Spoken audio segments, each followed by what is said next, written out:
सब जगह जाएंगे, डोरे धागे करवाएंगे, पीर फकीरों के वहां जाएंगे, मुल्ले मौलवियों के वहां जाएंगे, सब जगह जाएंगे, आराम से ले लेंगे, प्रसादी भी खा लेंगे, मान्यता भी कर लेंगे। शिरडी के साईं बाबा को बहुत लोग मानते हो, जिनके इतिहास को 100 साल अभी पूरे हुए ईस्वी सन 2018 में। ईस्वी सन 1918 में इन्होंने शिरडी में समाधि ली थी, ऐसा कहा जाता है। 100 साल इनकी समाधि को पूरे हुए। कई लोग इनको भगवान मानते हैं, कई लोग इनको चमत्कारिक देव मानते हैं, कई लोग इनको महापुरुष मानते हैं, वहां जाते हैं और मत्था टेकते हैं। जरा सुनिए ये कौन थे। मेरा दावा है, हिंदू हो या जैन हो, जो इनको मानते हैं, उन 100 में से 99 लोगों को भी ये पता नहीं है कि ये कौन थे। 99 लोगों को भी ये पता नहीं है कि ये कौन थे, कौन है, इन्हें क्यों लाया गया, ये 99 को पता नहीं। बेवकूफी की पराकाष्ठा देखो, जब पता नहीं और मानते हैं, पता नहीं और स्वीकार करते हैं, पता नहीं और पूछते हैं। बहरुद्दीन पिंडारी नाम का एक व्यक्ति था, ये अफगान से यहां आया था, ये पिंडारी जाति का था। ये मैं तब की बात कर रहा हूं जब औरंगजेब का खात्मा हो चुका था और मुगल साम्राज्य समाप्ति की ओर आगे बढ़ रहा था। धीरे धीरे मराठाओं ने अपना वर्चस्व जमा लिया था और वे हिंदू साम्राज्य की स्थापना के लिए बहुत मजबूती के साथ में आगे बढ़ चले थे। भारत के अंदर, भारतवर्ष के अंदर, अखंड हिंदुस्तान में जोरदार हिंदुत्व साम्राज्य का, हिंदू साम्राज्य का विस्तार होने जा रहा था। ये मैं तब की बात करता हूं। ये पिंडारी लोग लुटेरे हुआ करते थे। ये पूरी अफगान की जाति लूटने फाटने के लिए यहां पर आई थी। मुगलों के काल के अंदर इसने अच्छी खासी मात्रा में जगह जगह लूटपाट की थी। हिंदुओं को टारगेट बनाना, उन्हें लूटना, उनके पैसों को छीनना, उनकी बहन बेटियों को छेड़ना और पसंद आ जाए तो उनकी बहन बेटियों को उठा लेना, ऐसे इनके कर्तव्य हुआ करते थे। 1838 में इस बहरुद्दीन का माफ कीजिएगा, 1838 में इस बहरुद्दीन का जन्म हुआ और यह आगे बढ़ा। उसके बाद में एक फिल्म आई, वो हिंदी फिल्म थी। उस फिल्म को जगह जगह पर दिखाया गया षड्यंत्र के आधार पर। फिल्म में यह बताया गया, औरंगजेब के मरने के बाद पहली बार जब बोलने वाली फिल्में आई, पहली बार जब फिल्म आगे बढ़ी, वो ब्लैक एंड व्हाइट मूवी, जब फिल्मों का जमाना आया, तब यह बताया गया कि ये बहरुद्दीन पिंडारी तो बहुत अच्छा आदमी, बहुत अच्छा आदमी, और ये पिंडारी जाति के लोग तो देशभक्त हैं, देशद्रोही नहीं, ऐसा बताया गया। बावजूद इसके इस बहरुद्दीन ने जगह जगह डकैतियां करना, लूटना फाटना जारी रखा। बड़ी मात्रा में लोगों को तहस नहस करता रहा। इसने अपनी जिंदगी में कई सारी हिंदू महिलाओं के, कन्याओं के बलात्कार किए, कितना ही सारा नुकसान पहुंचाया। अंततः जब धीरे धीरे मराठा साम्राज्यों के सामने, उधर झांसी की रानी, झांसी के अंदर लक्ष्मीबाई लोहा ले रही थी, उस वक्त अंग्रेजों का आगमन हुआ। अंग्रेजों को यह बहरुद्दीन बहुत नागवार गुजरा। इन्होंने जैसे तैसे करके इस बहरुद्दीन को भगाने के लिए, पकड़ने के लिए खूब कोशिशें की। यह बहरुद्दीन बेस बदल करके भागता हुआ अहमदनगर आया, जिसे नगर कहा जाता है, महाराष्ट्र का बहुत बड़ा एक शहर है। अहमदनगर आया और सुनिए, इतिहास ये कहता है कि यह बहरुद्दीन पिंडारी अहमदनगर के अंदर एक वेश्या के घर रहा। उस वेश्या को अपना बना करके उसने वहीं पर अपना आशियाना बना लिया वेश्या के साथ। आगे जाकर उसने शादी की या नहीं की, इसका कोई सबूत नहीं। वेश्या के साथ रहते रहते 2 संतानों का जन्म हुआ। एक था लड़का जिसका नाम रखा गया चांद मियां। बहरुद्दीन ने अपने बेटे का नाम रखा चांद मियां। थोड़ा बड़ा हो जाने के बाद में बिना पढ़ाए लिखाए इस चांद मियां को अपनी डकैतियों में जासूसी के तौर पर बहरुद्दीन पिंडारी ने उपयोग करना प्रारंभ किया। जगह जगह ये चांद मियां, छोटा सा बालक, एक चद्दर लेकर के भिखारी के तौर पर फटे पुराने कपड़े पहन करके अलग अलग जगह पर बैठता, बाजारों में बैठता, आए गए माल की वगैरह बातमियां लेता, किसके घर में क्या आ रहा है जा रहा है ऐसी कोशिश करता, और समय समय पर कभी दिन में, 2 दिन में, 5 दिन में, 10 दिन में अपने पिताजी को, बहरुद्दीन को समाचार पहुंचाता कि आज इस घर में इतना माल आ रहा है या यहां इतना सामान आया है। और इस प्रकार डकैतियों का मामला आगे बढ़ता कि यहां कोई सुरक्षा के प्रबंध नहीं होते हैं, कोई पहरेदार नहीं होते हैं, ये चीज चलती रहती। अंततः परेशान होकर शंकाओं के आधार पर अंग्रेजों ने बहरुद्दीन को तो भगाया, आगे जाकर वो अफगान चला गया, उसकी मौत भी हो गई। चांद मियां, उसका बेटा, छिप छिप करके रहने लगा, बड़ा होता गया। एक दिन अंग्रेजों ने उसे पकड़ा, जेल की सलाखाओं के पीछे डाला। 8 साल तक ये चांद मियां जेल में रहा, अंततः यह छूटा। मराठा ताकत के साथ में अंग्रेजों का मुकाबला कर रहे थे। झांसी की रानी भी किसी भी हालत में अंग्रेजों को घुसने नहीं दे रही थी। अंग्रेजों को लोकल गुंडे चाहिए थे इन लोगों के सामने लड़ने और इनको परेशान करने के लिए। चांद मियां ने पैसे लेकर के झांसी की रानी के खिलाफ में अंग्रेजों के पक्ष में गुंडों को इकट्ठा करने और लड़वाने और मगजमारी करने के लिए तैयारी दिखाई। अंग्रेजों ने अच्छे खासे मोटे पैसे चांद मियां को दिए। ये चांद मियां महाराष्ट्र से ठेठ झांसी गया। अंततः अंग्रेजों के हाथों झांसी की रानी लक्ष्मीबाई को मरवाने में इस चांद मियां की भी भूमिका रही। उसके मरने के बाद इन अंग्रेजों ने उस चांद मियां को नवाजा। कालांतर के अंदर एक नया नुस्खा अपनाने के लिए वो चांद मियां झांसी से आकर के शिरडी पहुंचा। वहां सुलेमानी मुसलमानों के साथ में उसकी पहचान हुई। मूल अफगानी पिंडारी जाति का ये चांद मियां बहरुद्दीन का बेटा वहां जाने के बाद में सुलेमानों के साथ में परिचय में आकर के सुलेमानों के लिए काम करने लगा। मुसलमानों की ये सुलेमानी जाति षड्यंत्र पूर्वक हिंदुओं और मुसलमानों के बीच के भेद मिटाने और धीरे धीरे इस्लाम का भीतर से प्रसार प्रचार करने का कामकाज संभालती थी। ये स्लो पॉइजन देकर के धीरे धीरे लोगों को मुसलमान बनने के लिए अलग अलग तौर तरीकों से कब्रों पर ले जाने या फिर अलग अलग दरगाहों पर ले जाने, उन्हें बदलने, उन्हें चमत्कार दिखाने के तौर पर परिवर्तित करने का काम करती थी। उनको ये चांद मियां मिल गया। वहां इसके लिए एक मस्जिद बनाई गई। मस्जिद का नाम हिंदू रखा गया, इस्लाम की मस्जिद नहीं रखी गई। लोगों को भ्रमित करने के लिए मस्जिद का नाम इस्लाम नहीं रखा गया, मस्जिद का नाम हिंदू के तौर पर रखा गया।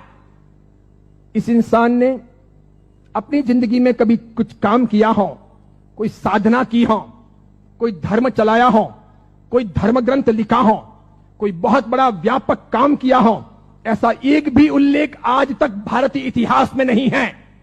सुनिएगा, यही चांद मियां सुलेमानों के परिचय में रहने के बाद धर्म परिवर्तन करवाने, चमत्कारों के आधार पर लोगों को भरमाने के लिए साई बाबा बनाए गए। इसी चांद मियां का नाम आगे हुआ साई। किसने नाम दिया? सुलेमानों ने। उसके लिए एक मस्जिद बनाई गई। बाद में वो हिंदुओं और मुसलमानों के बीच में सामंजस्य स्थापित करने के लिए फरिश्ते के तौर पर प्रस्तुत किया गया। देखिए आप एक मजे की बात, ईस्वी सन 1918 में इसने समाधि ली। उसके पहले फिल्में जब आती थी तब हिंदुओं और मुसलमानों के बीच का बहुत बड़ा भेद था, बहुत भेद। हिंदू मुसलमानों को पसंद नहीं करते थे भारत में, और मुसलमान हिंदुओं को पसंद नहीं करते थे। मुसलमानों को ईश्वर के नाम से बहुत एलर्जी थी, हिंदुओं को अल्लाह के नाम से बहुत एलर्जी थी। अगर आप थोड़े बहुत भी अपने प्राचीन काल में जाएं, मेरे जमाने के आसपास पहुंचे, ईस्वी सन 60 और 70 के दशक में पहुंचे, ईस्वी सन 1960 1970, और तब के जमाने में जितनी फिल्में आई तो फिल्मों में कहीं ना कहीं अल्लाह लाने पड़ते थे या फिर ईश्वर लाने पड़ते थे। बिना उनके काम चलता नहीं था। इन फिल्मों के आधार पर ही फिल्में हिट होती थी, फिल्में चलती थी। उस समय मात्र लटके मटके लेना, कमर को नचाना, ठुमके लेना और उससे फिल्म चल जाएगी, ऐसा होता नहीं था। उस जमाने का जमाना ऐसा था नहीं कि आज की हीरोइनें चल जाएं, थोड़े बहुत लटके मटके लें और फिल्म रातों रात कम कपड़ों के आधार पर फेमस हो जाए, ऐसा था नहीं। उस जमाने का कल्चर ऐसा था कि कहीं ना कहीं रिलीजियन, धर्म बीच में लाना पड़े। अल्लाह लाओ तो हिंदू नहीं देखेंगे, ईश्वर लाओ तो मुसलमान ऐतराज करेंगे। और देखो मजे की बात, अधिकांश प्रोड्यूसर मुसलमान थे। अधिकांश पाकिस्तान से, सिंध से, पंजाब से और कश्मीर से आए हुए हीरो और हीरोइन ये भी मुसलमान थे। लेकिन नौबत ये थी कि ये मुसलमान हिंदुस्तान के बाजार में अपने असली नाम से चल नहीं सकते, और इसीलिए दिलीप कुमार मुसलमान, उसको अपना नाम बदलना पड़ा। मीना कुमारी मुसलमान, उसको अपना नाम बदलना पड़ा। सुरैया देवानंद से शादी करना चाहती थी, लेकिन मुसलमान होने के नाते स्वीकार नहीं किया गया। पिता ने अनुमति नहीं दी कि हिंदू के साथ शादी नहीं हो सकती, उसे भी अपने नाम बदलने पड़े। 15-20 से अधिक ऐसे हीरो हीरोइन हैं 1960, 1970 और 1980 के दशक के, 1960, 1970 और 1980 के दशक के जिन मुसलमानों को मार्केट में चलने के लिए, स्ट्रेटेजी बनाने के लिए अपने नाम बदलने पड़े। वो मुसलमान थे, उनको हिंदू दिखावा करना पड़ा। इधर देखो, जावेद अख्तर हो, सलीम खान हो, नौशाद हो और महमूद खान हो, ये सभी ऐसे प्रोड्यूसर थे जो जन्म से मुसलमान थे, इरादे से मुसलमान थे, हैं भी। इसके सिवाय अन्य अन्य आए और इन लोगों को अपनी फिल्में चलानी थी। इन लोगों ने एक तौर तरीका चलाया कि मुसलमान होने के नाते हिंदुत्व का समर्थन कर नहीं सकते और हिंदू देवी देवताओं को अपने को भ्रष्ट बताना है। क्योंकि आप पुरानी फिल्में देखिए और आज की फिल्में देखिए, किसी भी अल्लाह को कभी गाली नहीं दी जाती, किसी मस्जिद के ऊपर सवाल नहीं किए जाते, कभी कुरान के बारे में कुछ बोला नहीं जाता। लेकिन हिंदू देवी देवताओं की फिल्मों में मजाक होगी। किसी भी हिंदू देवी देवता को मानने वाले पंडित पुजारी को भ्रष्टाचारी, नालायक, रैप करने वाला बताया जाएगा। लेकिन किसी पादरी को, किसी भी मौलवी को रैप करने वाला या भ्रष्ट काम करने वाला नहीं बताया जाएगा। ये सब योजनाएं थी, वो मुसलमान प्रोड्यूसरों ने आगे बढ़ाई। बढ़ाते बढ़ाते उन्होंने वहां बढ़ाई कि उन्होंने देखा कि किसको लाया जाए। तब उन लोगों को साईं बाबा को लाना ठीक लगा कि ये है तो मुसलमान लेकिन हिंदुओं के बीच में खप जाएगा, है मुसलमान हिंदुओं के बीच में बिक भी जाएगा, है मुसलमान हिंदू मुस्लिम के बीच में अपना रास्ता अच्छा सा तय करवा देगा। तो पहली आई 1977 में फिल्म अमर अकबर एंथोनी। ऋषि कपूर ने उसमें इस साईं बाबा के नाम पर एक लाजवाब गीत गाया, हाथों हाथ वो बिका। फिल्म बहुत चली। देखो आप, फिल्म हिट हुई, बाबा भी हिट हो गए। फिल्म हिट हुई, बाबा भी हिट हो गए। मुझे यह बताओ, साईं बाबा का कौन सा धर्म ग्रंथ है? उन्होंने अपनी जिंदगी में, ये चांद मियां ने जो 8 साल तक जेल रहे, पिताजी के लिए जासूसी का काम किया, अंग्रेजों के हाथों बिके, झांसी की रानी लक्ष्मीबाई को मरवाने में जिसकी भूमिका रही, मराठाओं को बदनाम करने के लिए उसने बहुत काम किया, मराठाओं के स्वाभिमान को तोड़ने के लिए उसने बहुत काम किए, बहुत काम किए। क्योंकि मराठा एकदम पक्के कट्टर हिंदुत्ववादी, उन्होंने ये मंजूर नहीं था, तो उनके स्वाभिमान को ठेस पहुंचाने के लिए उसने बहुत काम किए। और उस आदमी को रातों रात साईं बाबा बना दिया गया, महिमा मंडित कर दिया गया। कैसी जोरदार ये सेल्स पॉलिसी थी, हाथों हाथ बाजार में बिके। कैसे बिके कि जब पहली बार 1918 में इन्होंने समाधि ली, तो 1918, 1919, 1920, 1921, 1922 का ऑडिट देखिए तो इनके शिरडी के साईं बाबा मंदिर का ऑडिट का आमदनी का स्रोत है 1800 रुपए, 2000 रुपए, 2500 रुपए, आखिर में है 3200 रुपए। 1918 से 1925 के बीच में 3200 रुपए की आमदनी वाले ये बाबा क्या हिट हुए, और पागलों की तरह हिंदुओं ने और जैनों ने कितना उनको हिट किया, कितने वो वहां गए, कितने मत्थे टेके और कितना पैसा बर्बाद किया कि आज शिरडी के साईं बाबा के मंदिर की वार्षिक आमदनी है 371 करोड़, 371 करोड़। वहां मुसलमान जाने वाले 5% भी नहीं, वहां जाने वाले मुसलमान 5% भी नहीं, और जाने वाले हिंदू और जैन 95%, पैसे खर्च करने वाले अधिकांश 95%। मुझे बताइए, हिंदू धर्म के कौन से ग्रंथ में इनके बारे में क्या लिखा है? उपनिषदों में, वेदों में, महाभारत में, रामायण में, उसके बाद के किसी साहित्य में कि कभी शिरडी के साईं बाबा होंगे या हुए हैं, क्या वो फरिश्ते हैं, वो कोई अवतारी हैं, वो कोई हिंदू देवी देवता हैं? बिल्कुल नहीं। लेकिन हिंदू धर्म को भ्रष्ट करने, उनको बहलाने फुसलाने के लिए काम किया गया और ये सफल हो गया, सफल हो गया। हाथों हाथ ये बिक गए। आज तो देखिए, आज हिंदुस्तान के अधिकांश हिंदू मंदिरों में हिंदुओं के देवी देवता छोटे हो गए हैं, साईं बाबा बड़े हो गए हैं। हिंदुओं के देवी देवता साइड में हो गए हैं, साईं बाबा प्रमुख हो गए हैं।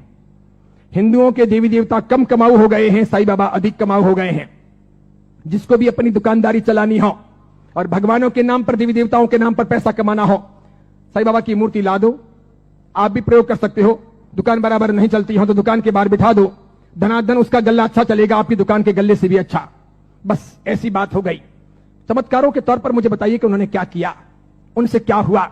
बताइए कि शिरडी जाने वाले सभी लोग अमीर हुए, सभी की गरीबी दूर हो गई, सब लखपति करोड़पति हुए, अरबपति हुए? क्या सभी के दुख दूर हो गए? जो जो वहां गए और हर साल जाते हैं, क्या वे बीमार नहीं पड़ते? क्या उनके घर में बाल बच्चे बराबर पैदा होते हैं, वे वांझिए नहीं रहते? क्या उनके वहां पर किसी का एक्सीडेंट नहीं होता, दुर्घटना नहीं होती? क्या शिरडी जाते हैं और मानते हैं उनके सब ख्वाब पूरे होते हैं? बताइए मुझे।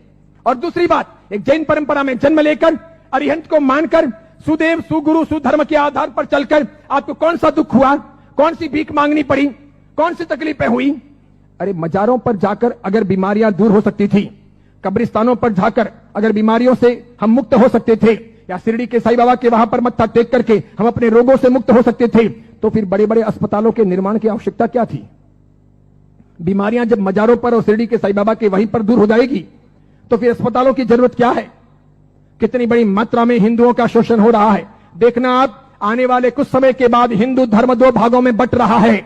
आज मैं उद्घोषणा कर रहा हूं, ये बहुत बड़ी भविष्यवाणी है। इन दोनों के बीच में गहरा संघर्ष चलेगा और इन दोनों के बंटवारे में, इन दोनों की लड़ाइयों में दूसरे धर्म के लोग हावी हो जाएंगे। वे अपना रास्ता तय कर लेंगे और इस प्रकार उनका षड्यंत्र सफल हो जाएगा। आगे जाकर के अब दो प्रकार के हिंदू आपको देखने को मिलेंगे। हिंदू धर्म दो भागों में बंटेगा, एक साई भक्त हिंदू, दूसरे सनातनी हिंदू।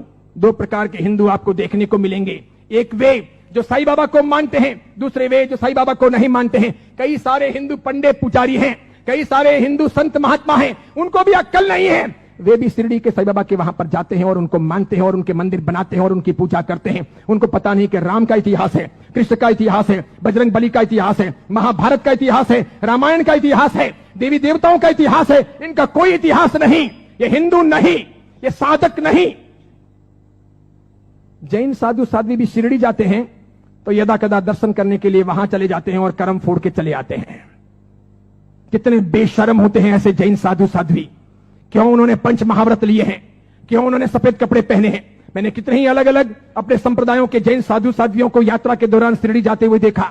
वहां जैन मंदिर भी है, उपाश्रय भी है, स्थानक भी है, और उसके बाद में कभी न कभी वहां के श्रावकों को कहकर या अपने चेले चपाटियों को साथ में लेकर वे शिरडी के साईं बाबा के मंदिर में दरबार में चले जाते हैं। जिस इंसान ने बलात्कार किया हो, डकैतियां की हो, चीना झपटी की हो, जिसने झांसी की रानी को मरवाया हो, जिसने हिंदुत्व का नाश किया हो, जिसका ऐसा कामकाज रहा हो, उसको रातों रात फरिश्ता बनाया गया हो और उसे हम पूजे। ये कौन से देवी देवता हुए? ये कौन सा चमत्कार हुआ? ये क्या क्या साधना के उच्चतम बिंदु हुए? बताइए, आदर्श कहां है? नैतिकता कहां है? योग्यता कहां है? बहुत सारे लोग ख्वाजा मोइनुद्दीन चिश्ती की दरगाह पर जाते हैं।